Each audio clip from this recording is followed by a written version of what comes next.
All right. Hello, everybody. Welcome to the Full Send Academy, the channel where I, Peter, show you how to generate enough passive income to do what you want with your life, whether that's travel more, spend more time with your family, whatever it is. So I'm coming to you from downtown Minneapolis, where now that I'm here, I can say that I've been to every major city in this country at this point.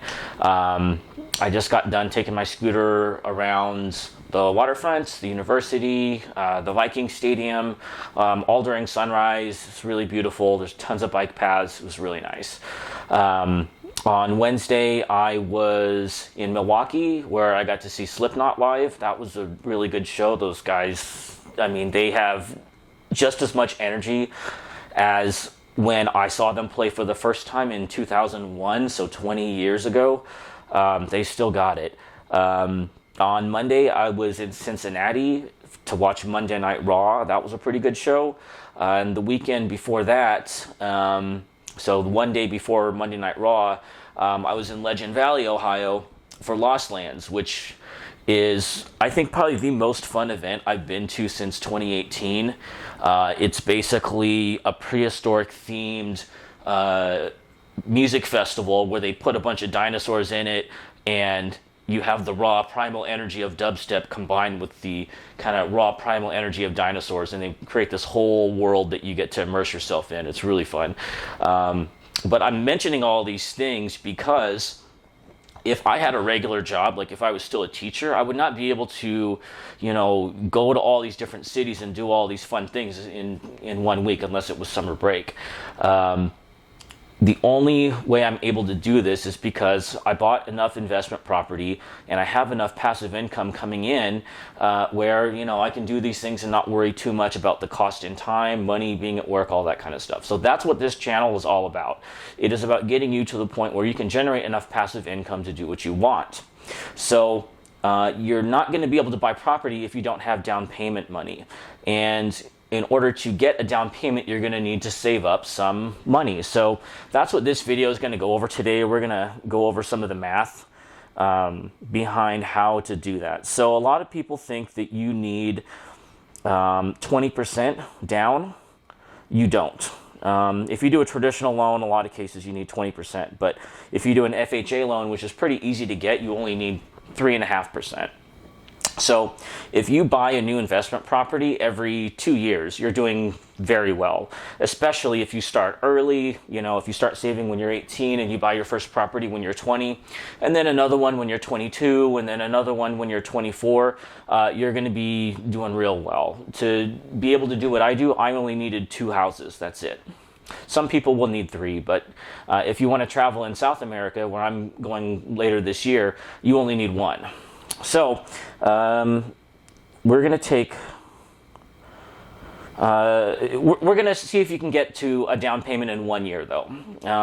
If you can get enough money for a down payment in 1 year, you should be able to get the other costs that you need in about 1 more year. So we're going to take 0.035, which is 3.5%, and multiply it by the purchase price of a property. So you can do this with any property that you want, a $200,000 property or a $500,000 property or whatever you want.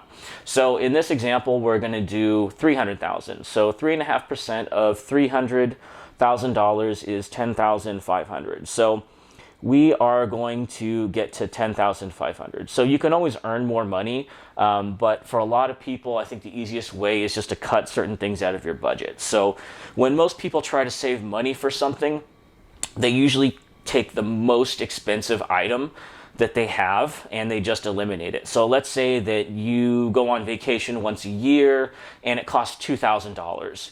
And then you skip the vacation and you're $2,000 closer to a down payment. But that's, $2,000 versus $10,000. You're not really helping yourself out that much. The problem with eliminating an expense that only happens once a year is that you can only eliminate it once a year. However, if you can eliminate an expense that occurs once a month, you can then eliminate it up to 12 times in a year.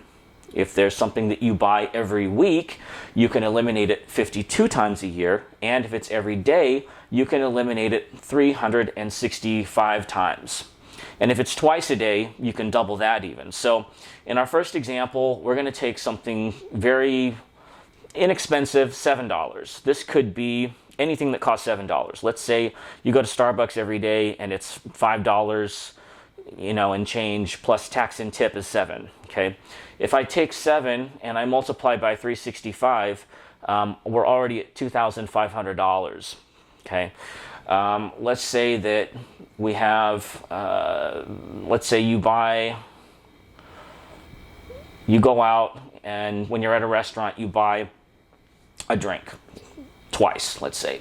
You either do 2 at dinner, maybe you do 1 at lunch, 1 at dinner, or something like that. You do 2, right? So, and after tax and tip, it's $8, which if you're doing mixed drinks is going to be more than $8, but you'll save even more if you eliminate those. But let's just say you're doing the cheapest thing on the menu, and that's beer. So 8 times 2 is 16, and then you multiply 18 times 365, and you're at 5,840. So you're already most of the way to a down payment if you just eliminated just this one thing right here. So let's take rideshare. So the first time I did this, one of my friends said that she spent $60 getting to and from work. There was a surge in one of the directions. So she usually doesn't spend 60, but just, for the sake of it, I multiplied 60 by 365, and you get $21,900. You could get a down payment on a $600,000 house if you eliminated that every day. So for a lot of people, though, if they're taking rideshare to work, they're not going to do it every day. It might be 5 days a week, and it probably won't be 60, but I've seen it get. Like I had a guy, I drive rideshare part-time, and I had a guy working at Burger King. His ride was $25 each way. So if I just did that, and I take 25, multiply by 2, and then I multiply that by 5 days a week. Let's assume he works 5 days a week. And then we're going to multiply that by 52 weeks a year, and we're at $13,000. Okay, so eliminating rideshare is one of the best things you can do for your budget if you use it daily for any reason. It's cheaper to have a car. It's cheaper to do almost anything. If you don't live next to a bus station or a train stop, and you don't have somebody that can take you to work, one thing you might consider is getting either a folding electric bike or an electric scooter that you can take to a bus stop or train stop. It's going to be slower than taking a Lyft, but it is thousands of dollars cheaper in the long run. So in the future, I'm going to have other videos on how to actually apply for a mortgage. And I'm going to sit down with an actual professional mortgage broker and tell you guys about that process. And then I have a bunch of other videos. Some of them I've already filmed that I'm just waiting to release. But if you want to see more videos like this, make sure you click subscribe. And if you got some value out of this, then make sure you hit the like button. Until next time, this is the Full Send Academy. My name is Peter. Thanks for watching.